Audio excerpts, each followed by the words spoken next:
네, 돈이 모이는 곳을 쫓아서 또 이슈를 찾아서 머닝입니다. 이번에는 유성만 리딩투자증권 연구위원 오셨습니다. 어서 오십시오. 안녕하십니까. 시장에 대한 조금 더 디테일한 전략들 섹터 이야기를 하도록 하겠습니다. 2024년을 관통하는 여러 키워드 가운데 가장 핵심적인 건 결국 AI였는데요. 엔비디아를 필두로 투자와 함께 소프트웨어 이런 게 확산되다가 2025년을 맞았는데 2025년 지금 3월에 들었는데 올해 가장 핵심 키워드는 위원님은 뭘로 꼽으세요? 예, 물론 여전히 AI가 핫 키워드이긴 한데요. 예. 아까도 나왔지만 역시 올해는 이 트럼프발 무역 전쟁이 본격화돼서 결국 올해 시장 간장 키워드는 탈무역 분쟁 수혜주를 찾아라. 이게 가장 큰 키워드인 것 같습니다. 적어도 상반기는 그렇겠죠. 그렇죠? 예, 맞습니다. 물론 예. 하반기로 가면서 그 고비를 넘어가고 나면 다시 AI의 흐름들은 산업이 끝났거나 쇠퇴기로 간 건 아니잖아요. 예, 그러니까 이제 AI는 단순한 이런 일회성 이슈가 아니라 이제 시대를 바꾸는 메가 트렌드이기 때문에 AI는 이제 그 내에서 좀 변환이 있겠지만 앞으로도 제가 보기에 10년 동안 이제 계속 이런 투자나 이런 주식 시장에서는 최고의 테마가 될 것 같습니다. 맞습니다. 그러나 당장은 지금 트럼프와 관세 키워드가 핵심 키워드 떠올랐는데 그러면 이 트럼프의 관세 정책에서 이제 피해가는 이제 섹터 업종이 뭐냐 이거잖아요. 이제 과거에 지금은 스몰캡 하시고 사실 엔터주 쪽을 많이 하셔가지고 엔터주도 관심이 있는데 엔터주가 나쁘다는 건 아니고 엔터주보다 미디어 콘텐츠에 관심을 갖자 이렇게 얘기를 하셨군요. 그 의미 좀 알려주세요. 네. 예, 그래서 일단 당연히 이제 그 중국에서 최근에 이제 한한령 해제도 임박하고 있고 또 그리고 아까 말씀드린 대로 탈트럼프 무역 분쟁 수혜주 찾다 보니까 결국에는 이제 엔터나 미디어 콘텐츠 이런 쪽은 결국에는 아무리 미국 쪽으로 수출을 하더라도 전혀 트럼프의 관세에서 자유롭습니다. 근데 이제 엔터 같은 경우는 시장에서 관심이 많았지만 제가 이제 쭉 보니까 주가를 보니까 엔터는 올해 초 대비 주가가 많이 상승했거든요. 그럼 반대로 엔터 말고 또 뭐가 있을까 찾다 보니까 미디어 콘텐츠 주가 제가 보기에는 또 하나의 이런 그 탈무역 분쟁 수혜주 플러스 중국 한한령 해제까지 이 동시에 수혜가 가능한 업종이라고 해서 제가 한번 이렇게 뽑아봤습니다. 그러니까 엔터도 좋은데 주가가 일정 부분 좀 그걸 반영했다는 거고. 그러면 미디어 콘텐츠 같은 경우는 어떻게 되는 거예요? 중국에 예를 들면 이런 영화나 드라마나 이런 거를 이제 하면서 이 판권 수입료 이런 거를 받는 건가요? 대표적인 기업들은 그럼 어디예요? 그래서 일단 왜 하냐면요. 일단 중국이 한한령 해제가 되면은 이제 한한령 이후로 중국 본토에서 우리나라 드라마가 공식적으로 방영이 안 되지 않습니까? 근데 이게 해제가 되고 중국 TV에서 공식적으로 방영이 된다면 말씀하신 대로 판권 수익이 있는데 예전 한한령 이전에 우리나라 흔히 말한 기대작 드라마 보면 중국에서 동시 방영 하면 엄청난 금액의 이 판권을 받고 판매를 했거든요. 그게 있고 또 왜 하냐면요. 또 최근에는 OTT 판매도 있지 않습니까? 근데 OTT 판매할 때 국내 판매가 있고 글로벌 판매가 있는데 중국 본토양은요. 글로벌에서 또 예외 지역이에요. 그러니까 국내도 팔고 중국을 제외한 글로벌 판매하는데 중국 본토는 또 플러스 엄청난 금액으로 팔 수가 있습니다. 그래서 기회가 생깁니다. 그래서 그중에서 수혜주가 뭐냐고 하면 딱 두 개입니다. 스튜디오 드래곤이나 콘텐츠리 중앙입니다. 스튜디오 드래곤은 이제 CJ E&M 자회사에서 이제 CJ 그룹의 그 콘텐츠를 제작하고 콘텐츠리 중앙은 그 자회사 스튜디오 룰루랄라 SLL 중심으로 드라마를 제작합니다. 이게 왜 있냐면요. 한한령 이후에 우리나라 그 중소형 콘텐츠 제작사들이 많이 힘들었어요. 그래서 다시 만약에 중국이 열리면 그동안 한한령 이후로 중국 이 소비자들의 눈이 엄청 높아졌지 않습니까? 그거를 충족할 만한 이 대작 콘텐츠를 제작할 만한 자금력과 이 기획력을 갖춘 데가 스튜디오 드래곤이나 콘텐츠의 중앙밖에 지금 남아있지 않습니다. 그래서 중국이 다시 열리고 한다면 제가 보기에는 스튜디오 드래곤과 콘텐츠의 중앙이 오히려 이 K 드라마 콘텐츠 쇼티지 때문에 엄청난 수혜가 있지 않을까 이렇게 보고 있습니다. 이들 업체들은 사실 그동안 되게 어려웠죠. 그죠? 굉장히 OTT의 경쟁도 있고 치열한 그 가운데서의 구조조정 국내 업체들이 하고 했었는데 외국 OTT에도 밀리고 중국도 막기 어려웠는데 그에 비하면 이제 못 오른 걸 주가가 반영할 수 있다.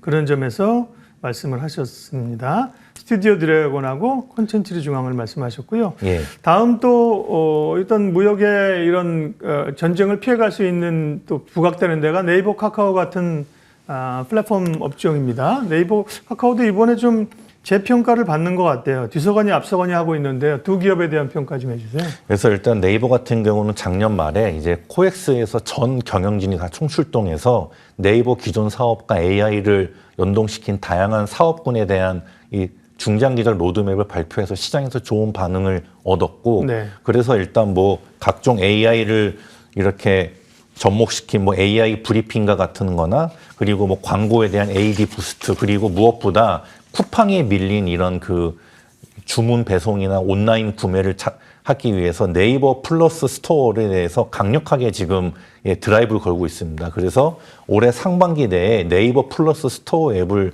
별도로 출시해서 뭐 아시겠지만 이제 여기 네이버 플러스 스토어 유료 가입자에 가입하면 넷플릭스도 이렇게 구독할 수 있거든요. 네. 볼 수 있거든요. 그런 식으로 해서 하여튼 좀 이제 네이버 같은 경우는 AI를 기존의 사업군과 강력하게 연결해서 하고 있기 때문에 좀 시장에서 주가나 이런 면에서 좋은 반응 얻고 있고, 카카오 같은 경우가 아시겠지만 저도 깜짝 놀란 게 네. 오픈 AI 샘 올트만이 전격적으로 이제 회동을 네. 하면서 저도 타도해서 제가 보니까는 이 오픈 AI는 전 세계 각국의 지배적인 플랫폼 사업자와 협업을 하려고 하는데 그렇죠. 우리나라는 카카오톡이 지배적 플랫폼이지 않습니까? 그렇죠. 예. 그래서 제가 아마 올해 한 하반기쯤에 카카오톡과 이제 오픈 AI와의 아직 구체적 발표는 안 했지만 뭔가 좀 기존의 카카오톡을 뛰어넘는 강력한 이런 좀 이렇게 새로운 게 뭔가 나올 것으로 일단 보입니다. 예. 예, 그래서 뭐 단순하게 우리가 AI 할 거예가 아니라 글로벌 최고의 그 기술력과 경쟁력을 가진 오픈 AI와의 이렇게 협력을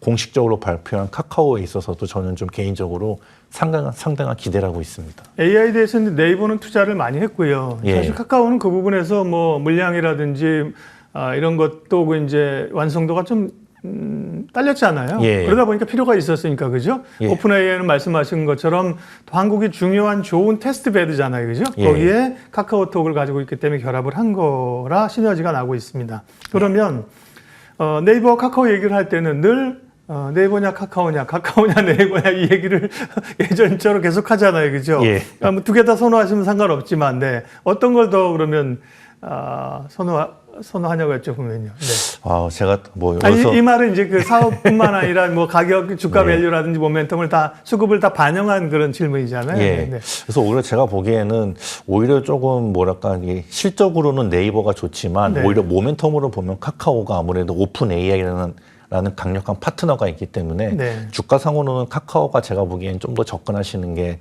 더 좋지 않을까 이렇게 보고 있습니다. 네. 그렇죠. 뭔가 좀 소위 포텐이 있습니다. 있는 쪽은 이제 카카오인 예. 거죠. 제일 좋은 건 둘이 같이 가는 흐름이고요. 예. 네, 그런 흐름들이 좀 나오고 있어서 다행입니다.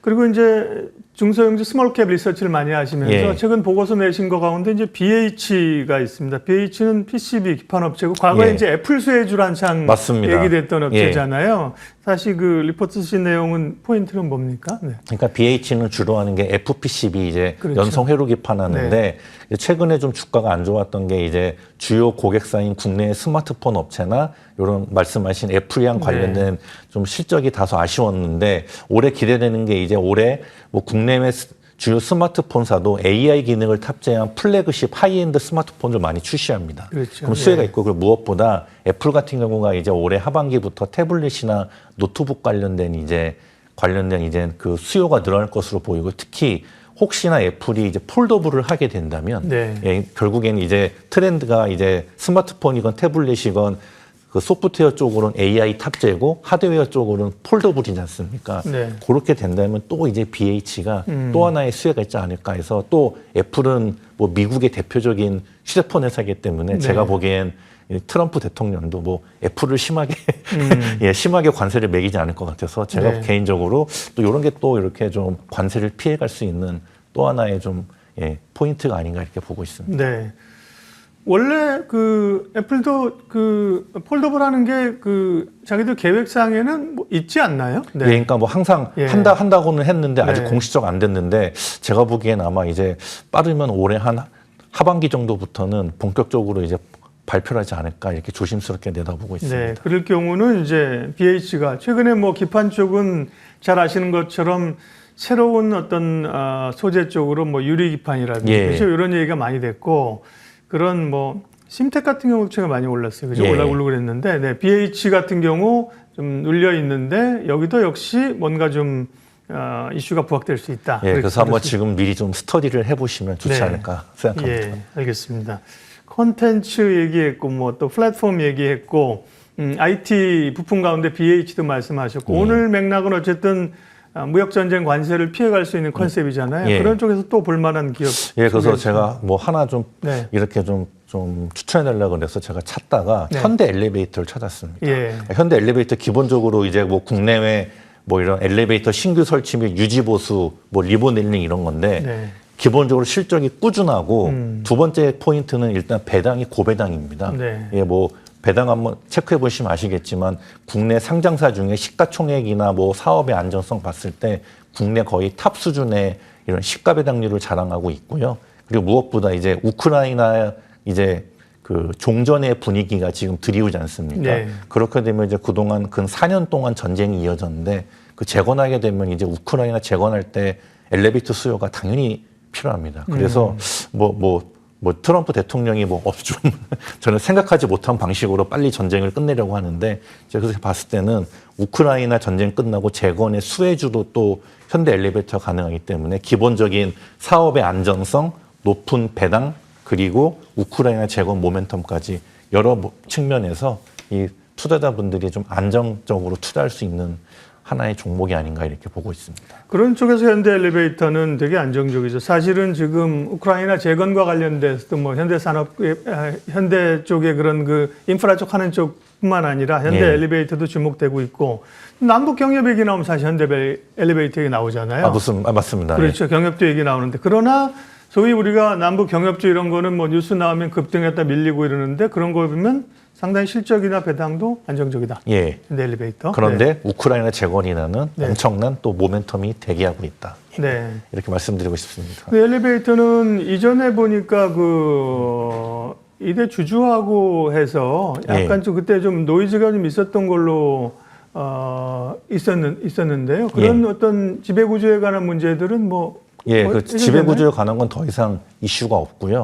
하여튼 저도 이제 최근에도 여기 현대 엘리베이터랑 미팅을 해봤는데 좀 시장 주주 환원 정책에 좀 강력하게 부응을 해서 이익 잉여금 이렇게 쌓이는 만큼 최대한 이렇게 주주들에게 이익을 쉐어할 수 있게끔 강력한 배당 정책을 할 계획이라고 했기 때문에 제가 보기에는 사업의 안정성, 높은 배당 성향이 계속 유지되고 거기다가 뭐 혹시 해외 모멘텀도 있기 때문에 저는 현대 엘리베이터도 한번 좋은 투자처로서 한번 공부해 보시면 좋지 않겠나 이렇게 말씀드리고 싶습니다. 관세를 피해가는 업종 그 대표적인 게 이제 사실은 뭐 방산 조선 이런데요. 그건 앞에서도 얘기했고 사실은 또 워낙 많이 오르기도 했어서 추가적으로 그 얘기보다는 다 좀 가려져 있는 쪽에서의 흐름들을 쭉 찾았고요. 아까 우리가 이제 중국에 대한 모멘텀 하면서 그 미디어 콘텐츠 얘기하셨잖아요. 거기 하나만 조금 더 붙이면 게임주도 그 범주에서 조금 들어가지 않아요? 좀 움직임도 조금 있는 것 같은데. 맞습니다. 그러니까 만약 중국이 다시 열리면 당연히 게임도 하는데 결국 게임은 이제 중국 본토에서 판호를 받아야 되지 않습니까? 그러니까 말 그대로 이제 엔터 미디어 있고 그다음에 게임주도 당연히 있습니다. 근데 좀 게임주가 약간 이제 엔터 미디어 대비 좀 후순위인 게 아시겠지만 요 한한령 기간 동안 중국 자체 본토 게임 이 퀄리티가 엄청나게 올라왔어요. 그래서 좀 우려하는 게 과연 한한령 이전 같이 우리나라 그 K게임이 중국 본토에 가서 과연 중국의 그 엄청나게 퀄리티가 뭐 아시겠지만 그 얼마 전 그 올해인가 작년에 했던 그 손오공 게임 보시면은 제가 봐도 정말 중국의 게임 실력이 엄청나게 성장했구나 느낄 수 있었거든요. 그래서 좀 그거에 대한 좀 우려가 있는 것 같습니다. 좋은 지적이시네요. 게임 같은 경우는 뭐 매우 빠르게 따라오고 일부 그 정서에 따라서는 중국 업체가 앞설 수 있는 분야도 있지 않습니까? 그런데 그렇게 보면 사실은 엔터나 미디어 같은 경우는 중국이 한국의 이 한류 콘텐츠를 쉽게 뒤집어서 짜러오기는 어렵다. 역으로. 그러니까 일단 엔터는 이 중국 분들이 제가 보기엔 좀 이런 온라인은 잘하는데 오프라인 직접 하시는 건 좀 그러니까요. 쉽지 않고 또 드라마는 또 이 중국 감성이랑 한국 감성이 다르지 않습니까? 네. 그래서 제가 보기엔 좀 차별성이 있는 것 같습니다. 네, 돈이 모이는 곳을 찾아서 머닝. 오늘 투자 전략 유성만 리딩 투자증권 연구위원 함께했습니다. 인사드리면서 저희 마치겠습니다. 고맙습니다. 고맙습니다.